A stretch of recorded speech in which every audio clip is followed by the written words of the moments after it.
어, 네, 반갑습니다. 제가 그 삼릉교회 처음 온 것은 아니고요. 제가 집이 여기서 이렇게 멀지 않아서 이제 화정동입니다. 그래서 이제 몇 번 이렇게 왔다 갔다 하면서 우리 이사호 목사님이랑 같이 교제도 하고 이제 그렇게 했었는데, 네, 사실은 이제 제가 지난 4월 달에 온다고 이제 말씀을 드렸다가 그때 제가 코로나에 걸려가지고 갑작스럽게 제가 못 오게 되고 그렇습니다. 너무 죄송하고요. 자, 오늘은 그래도 제가 다시 이제 건강한 모습으로 여러분들께 나와서 또한 귀한 하나님의 말씀을 전할 수 있도록 기회를 주시고 해서 너무 감사를 드립니다. 사실 이렇게 하면은 그러면은 뭐 나중에 하시죠 한 다음에 이미 이제 지나갔으니까 글쎄요 한 내년이나 그때쯤 생각을 했었는데 이제 또 말씀을 해주셔가지고 한번 열심히 오늘 말씀을 가지고 좀 전하기 위해서 한번 준비를 해봤습니다. 제가 오늘 말씀의 제목이요, 부르짖으라. 그런데 그냥 부르짖으라가 아니라 뒤에 물음표가 붙어 있거든요. 예. 저도 이제 오늘 제가 이제 독일에서도 그렇고 제가 공부를 이렇게 하면서 말씀을 연구를 하고 그리고 이제 논문을 쓰면서 왜 이 말씀을 부르짖으라라고 이야기를 했을까, 이제 그런 고민이 되었던 그런 말씀인데, 오늘 한번 이 말씀을 가지고 은혜를 좀 나눠보는 그런 시간들이 되었으면 좋겠습니다. 여러분 혹시 예레미야, 제가 여기 PPT를 잠깐 준비를 했는데 제가 좀 강의하듯이 하려고 할 테니까요, 한번 차근차근히 따라오시면 좋겠습니다. 여러분 혹시 예레미야와 관련되어서 혹시 그림이나 이런 것들을 보신 적이 있으신가요? 고대 중세 유럽이나 이런 데에서는 대부분 미술이나 음악이요, 무엇을 기반으로 발달을 했냐 하면은 성경 해석을 기반으로 많이 발달을 했습니다. 그래서 여러분들이 혹시 유럽 여행을 다니시다 보면은 성당이나 이런 데 스테인드 글라스나 아니면 여러 미술품들이 많이 있는 이유들이 있거든요. 그 이유는 왜 그러냐면은 그것을 가지고 지금 우리는 한글 성경으로 된 이러한 말씀을 다 읽을 수 있지만 예전에는 사람들이 글을 읽을 수 없었습니다. 사람들이 글을 읽지 못하는 그런 사람들에게 목회자는 어떻게 교육을 했을까? 여러분들 여기 다들 자녀들이 계시고 자녀들이 지금 뭐 성장한 우리 권사님들이나 장로님들 그리고 집사님들도 계시고 이렇게 할 텐데, 자녀들이 글을 읽지 못하는 갓난 아기일 때 그 아이들을 어떻게 교육을 시키셨나요? 여기도 삼릉교회도 이렇게 쭉 보고 이렇게 하면은 그래도 스테인드 글라스가 이렇게 되는데, 스테인드 글라스 중간중간에 보면은 어떤 사람의 모습을 좀 볼 수도 있기도 하고요. 저기 예수님께서 십자가를 지고 가시는 이런 모습들, 이제 그림, 색깔이라고 하는 것을 통해서 아이들을 교육을 한다거나, 이제 그것이 움직이게 되면은 영화가 되는 거죠. 그리고 오늘 여기 반주하시는 집사님이신가요? 권사님이세요? 네. 네, 죄송합니다. 권사님. 권사님께서 반주를 하셨는데, 여러분 찬송가를 보시면은요, 찬송가가 1700년대 혹은 1600년대 만들어졌던 그런 찬송가들도 있고요. 그렇습니다. 왜 그런 것들이 있냐면은 교회 음악을 통해서 오늘날도 글을 알지 못하는 아이들에게 노래 혹은 그림이나 이런 것들을 통해서 아이들을 교육했던 것처럼 마찬가지입니다. 어른이라 하더라도 글을 알지 못했던 사람들이 예전에는 굉장히 많거든요. 그런 사람들에게 성경은 혹은 교회는 미술이라고 하는 것을 가지고 사람들을 굉장히 많이 교육을 해왔습니다. 네, 제가 이제 앞에 좀 서론이 길었는데요. 우리가 보통 예레미야라고 하면은, 혹시 이런 그림들을 보신 적이 있으신가요? 네. 미켈란젤로인데요.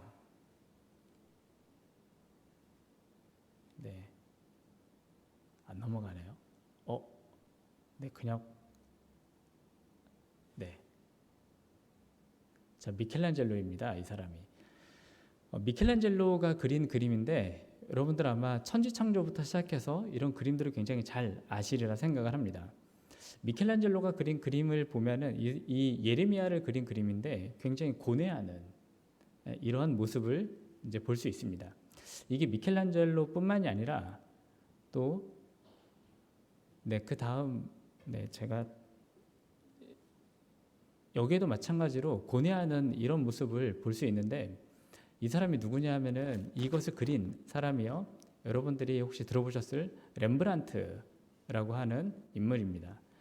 렘브란트도 마찬가지로 여기에서 어떤 고뇌하는 이런 예레미야의 모습을 보여주고 있는데 예레미야의 그림을 보시면은 즐겁고 환희하는 이런 모습보다는 굉장히 고민하는 이런 모습을 굉장히 많이 이제 보여주고 있습니다. 그래서 이제 많은 사람들이 이야기를 하는 게 예레미야를 가지고 혹시 들어보셨는지 모르겠습니다. 눈물의 예언자다라고 이제 많이 이야기를 합니다. 그렇게 이야기하는 이유 중에 하나는 예레미야는 선포할 때마다 어떤 사람들에게 인정을 받기보다는 사람들에게 핍박을 받는 이런 모습들을 성경은 굉장히 많이 이야기를 하고 있고 또한 그뿐만이 아니라 이 예레미야는 그 유다가 멸망하는 것을 경험한 예언자이기도 하거든요. 그렇기 때문에 예레미야는 이런 눈물의 모습을 아주 많이 보여주고 있습니다. 자, 오늘 우리가 읽은 말씀은 이겁니다. 너는 내게 부르짖으라 내가 내게 응답하겠고 내가 알지 못하는 크고 은밀한 일을 내게 보이리라. 아마 신앙생활을 하시면서 이것을 모르시는 분은 거의 없으리라 생각을 합니다. 한 번쯤은 다 들어보셨을 테고요. 그리고 심지어는 예전에는 한 80년대, 90년대에는 우리나라에 기도원이 굉장히 많았었거든요. 근데 요즘에는 기도원 가서 이렇게 기도하시는 분들이 우리 여기 권사님들, 장로님들 중에도 얼마나 좀 계시나요? 기도원에 가시면서 기도하는 분들이 요즘에는 그렇게 많지는 않은 것 같습니다. 아마 그게 굉장히 좀 바쁜 일상 때문에 그런 것 같기도 하고요. 자, 그런데 저기 너는 내게 부르짖으라 내가 내게 응답하였고 내가 알지 못하는 크고 은밀한 일을 내게 보이리라 라고 하는 이러한 표현들은 굉장히 오랫동안 기도원이나 이런 데에서 많이 걸려있던 그런 것이기도 합니다. 우리가 주로 이제 이 말씀을 보면은 기도하고 응답받는 것을 가장 일차적으로 생각을 하죠.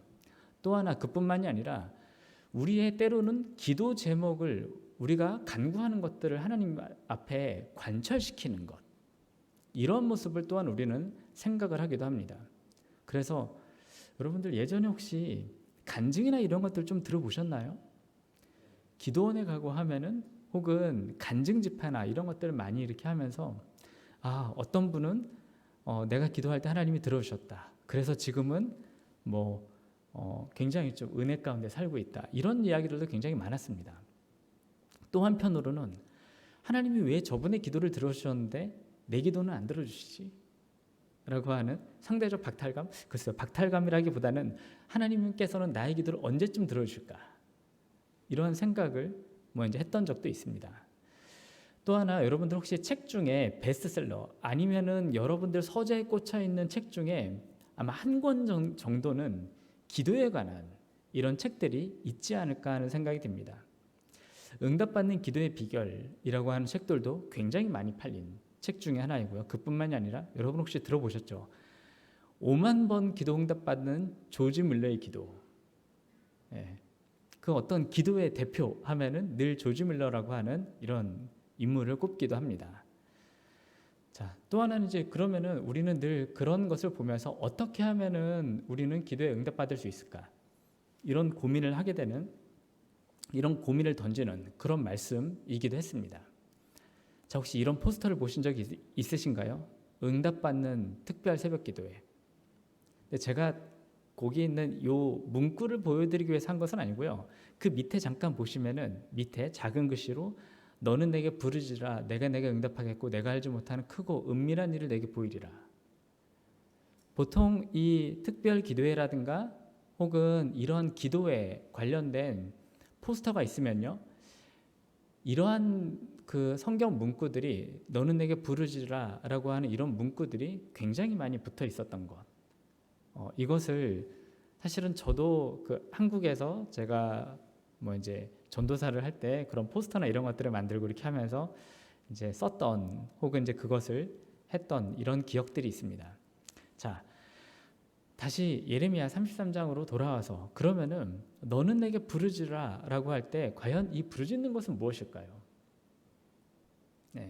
좀 근본적인 질문을 한번 좀 던지고 싶었습니다. 부르짖는다.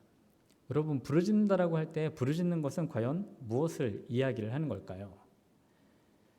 우리는 부르짖는다라고 할 때요, 거기에는 어떤 분은 이렇게 이야기를 합니다. 통성으로 기도하는 것, 어떤 분은 눈물로 기도하는 것, 혹은 간절히 기도하는 것. 그런데 여기에서 그러면은 통성으로 기도하는 것은 어느 정도 데시벨을 높여야지 통성으로 기도하는 것이 될까요? 눈물로 기도한다면은요, 여성분들께서는 눈물로 기도를 하는 것이 훨씬 더 이제 할 수 있지만, 글쎄요, 이 남성분들은 어렸을 때부터 늘 남자는 태어나서 3번 운다 이런 얘기를 많이 들어서 그런지 기도할 때 눈물을 흘리면서 기도하는 것, 이런 것을 이렇게 많이 보지는 못했던 것 같습니다.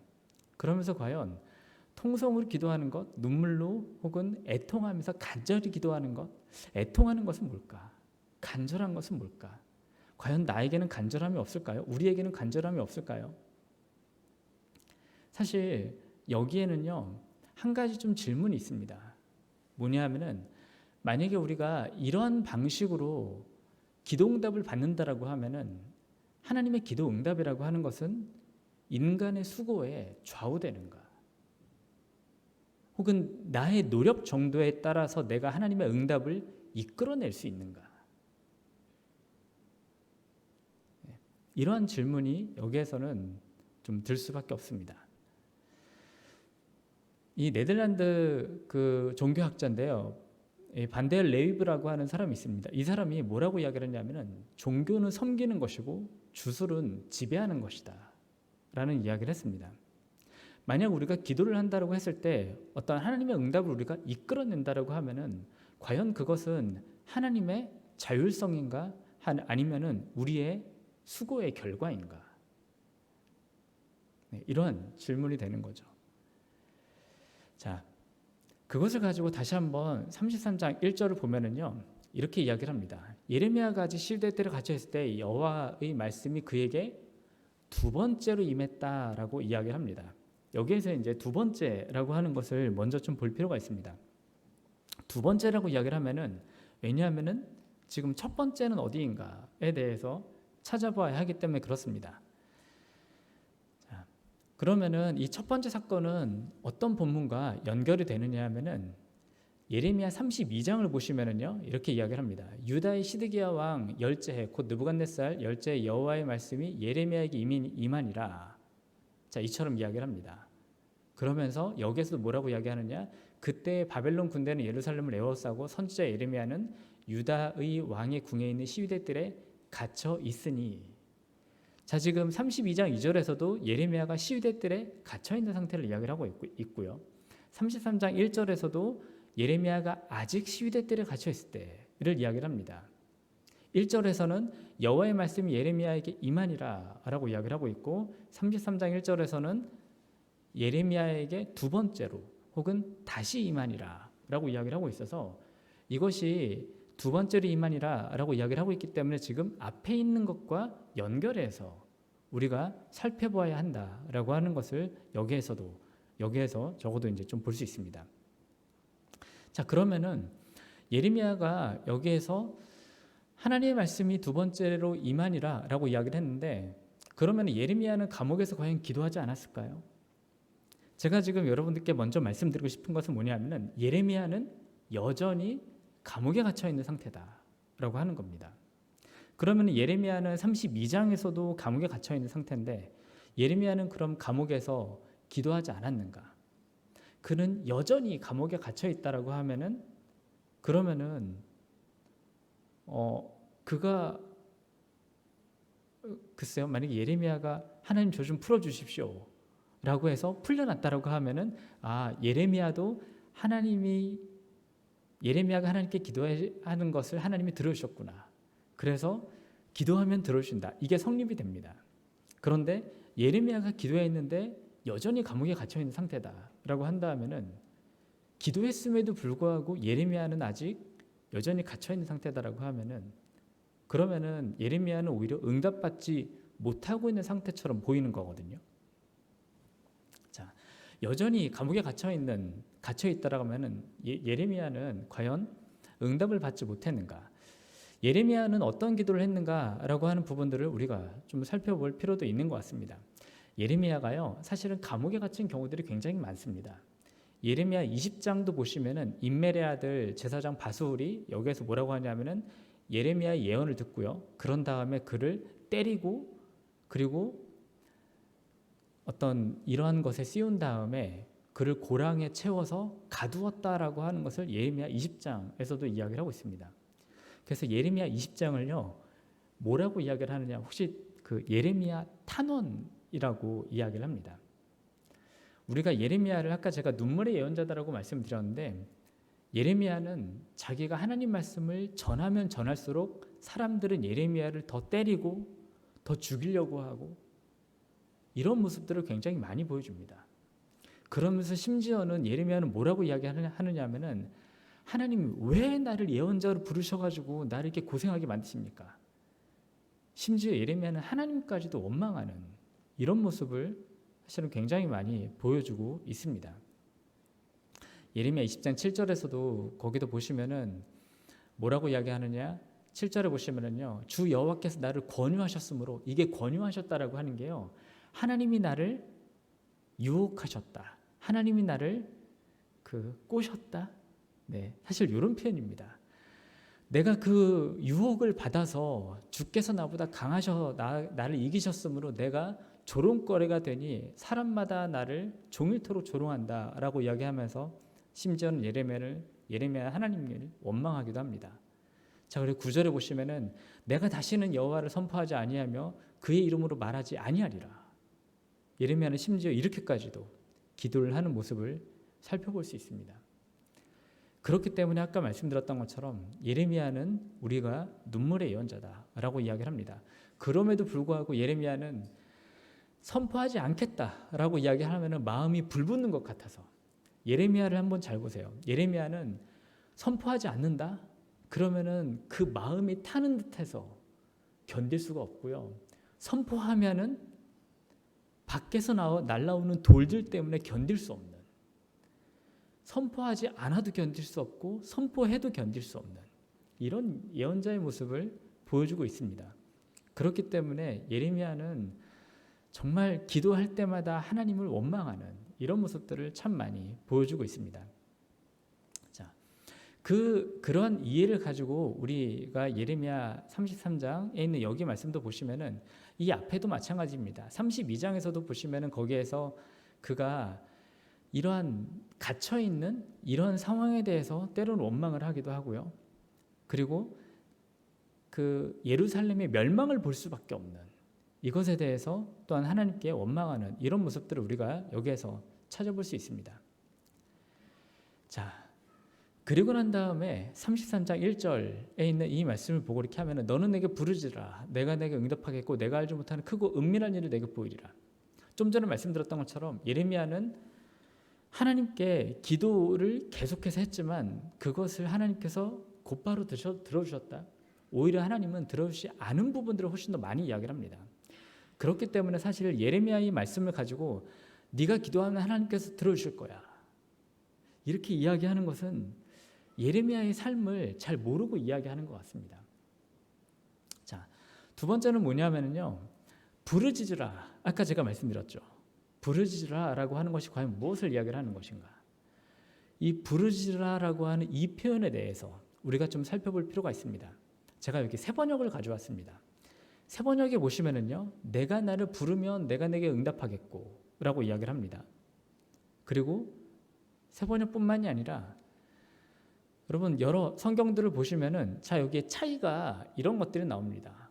한글 성경 우리가 가지고 있는 개역 개정은 부르짖으라라고 이야기를 하고 있는데 그런데 부르면이라고 나오는 이런 말씀들도 있거든요. 조금 더 쉬운 성경으로 번역이 된 겁니다. 부르짖으라와 부르면 어떤 차이가 있을까요? 부르짖으라, 부르면. 부르짖으라와 부르면은요, 사전적으로도 사실은 아주 큰 차이가 있습니다.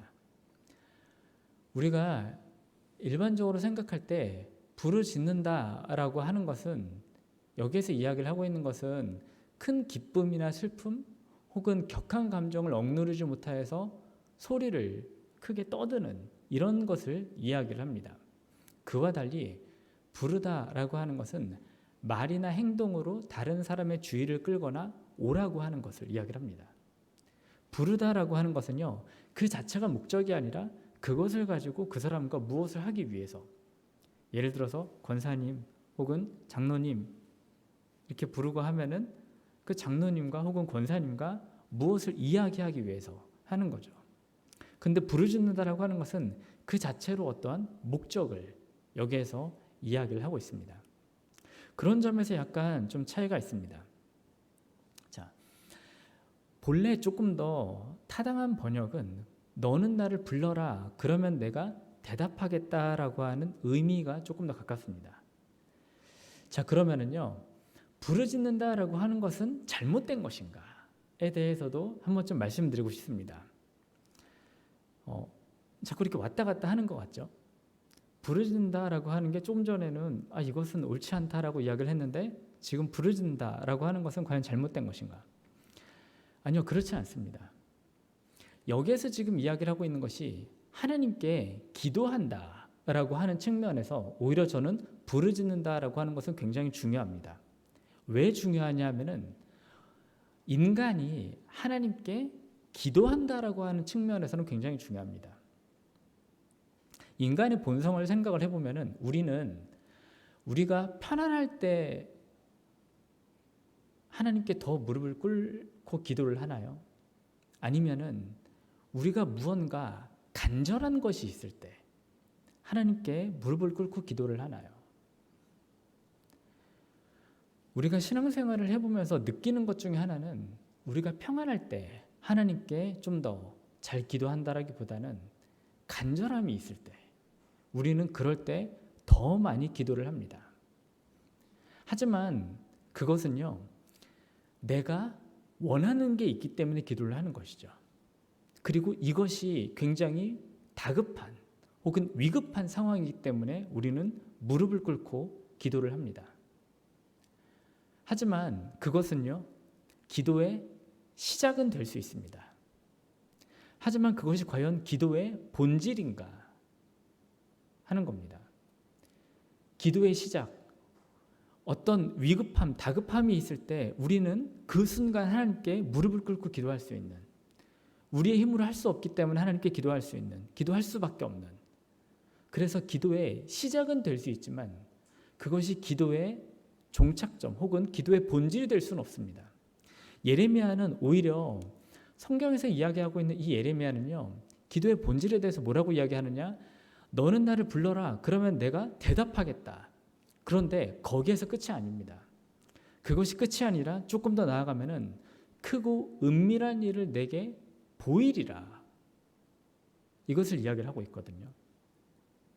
이것은 우리가 하나님께 부르는 것, 그리고 응답받는 것, 그것이 목적이 아니라 그것을 조금 더 넘어서서 하나님께서 내게 말씀하시는 것을 듣는 것, 여기까지 이야기를 합니다.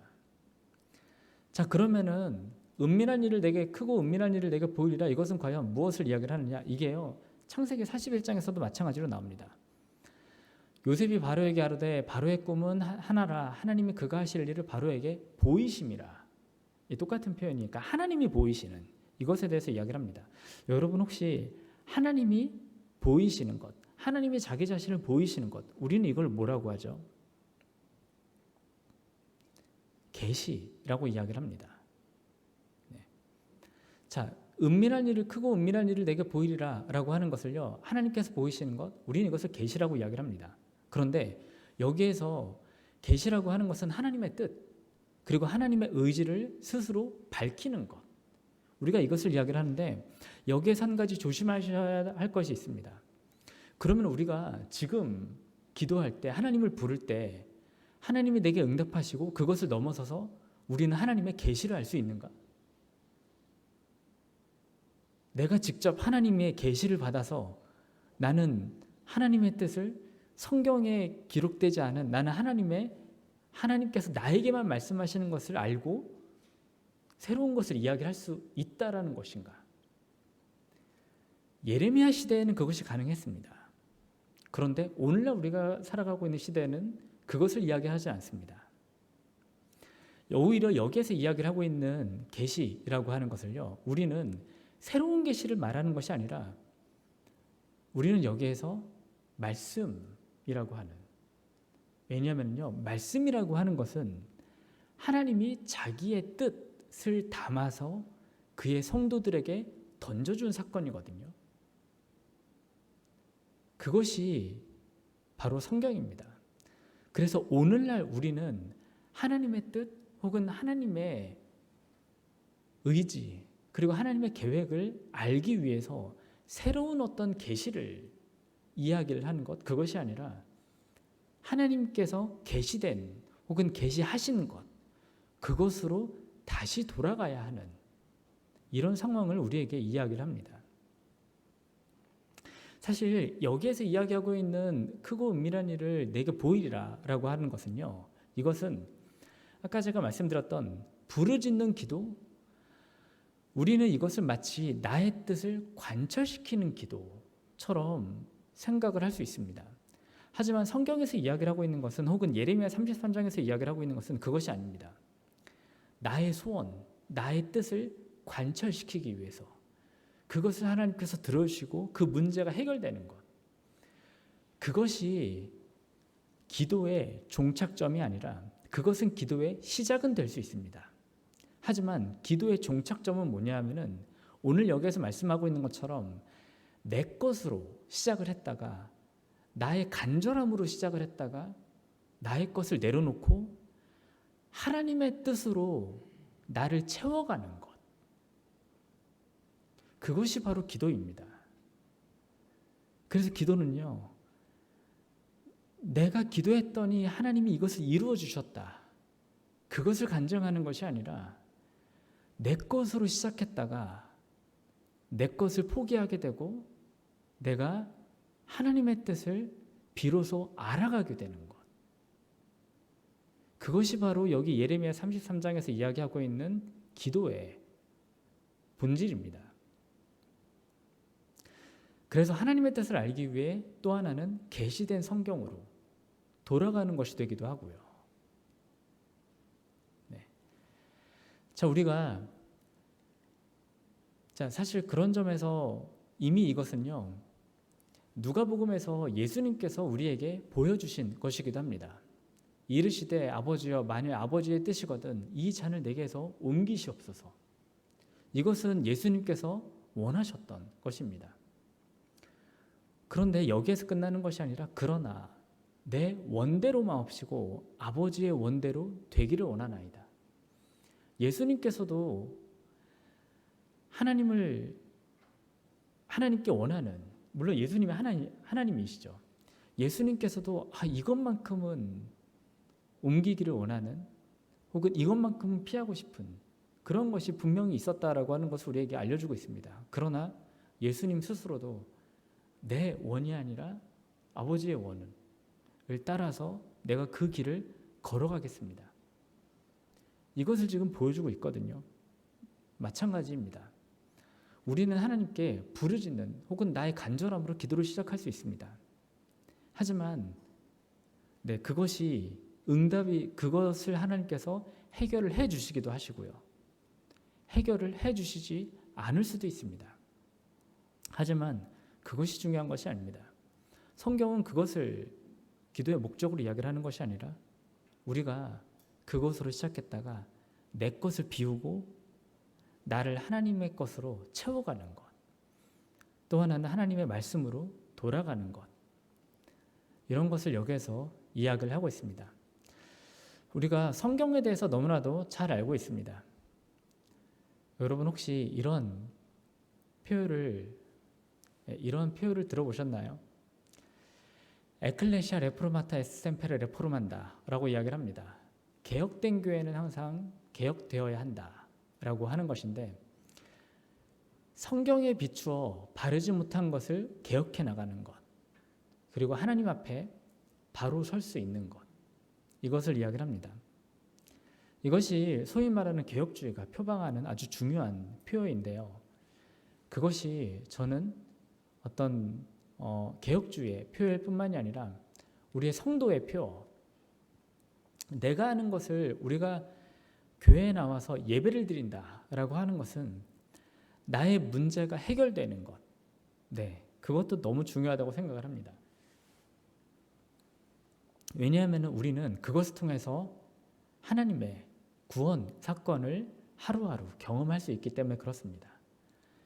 또 하나는 그것뿐만이 아니라 우리가 성경 말씀을 통해서 내 것의 문제를 가지고 예배당 문 앞으로 예배당 문을 열고 들어왔다가 예배당을 나아갈 때는 그래 비록 내 것이 해결되지 않았다 하더라도 다시 하나님의 말씀을 알고 성경을 중심으로 내 생각을 조정하고 예배당 밖을 나가는 것, 그것이 바로 우리가 하나님께 예배를 드리는 또한 중요한 이유이기도 합니다. 우리가 이러한 한 2년 넘는 그런 시간 동안에 여러 가지 그런 어려움들이 있었습니다. 그럼에도 불구하고 우리가 말씀의 끈을 놓지 않고 또한 이 2년 넘는 시간 동안 굉장히 어려움도 많이 있었고요. 저 스스로도 그렇고 아마 성도분들은 훨씬 더 어려움을 많이 겪으셨으리라 생각을 합니다. 경제적인 어려움, 그리고 여러 가지 질병에 대한 이런 고민이나 이런 것들이 당연히 또 있으시리라 생각을 합니다. 아까 우리 장로님께서도 환우 있으신 분을 위해서 또 이제 기도를 하셨는데, 네, 우리가 그런 여러 가지 고민 혹은 어려움을 안고 교회당 안으로 들어오지만 또한 교회당에서는 우리가 성경을 가지고 또한 어떻게 세상 가운데 살아갈 것인가 이런 것을 알고 또한 예배당 문을 열고 힘차게 나아가는 그런 저와 여러분이 되시기를 주님의 이름으로 축원드립니다.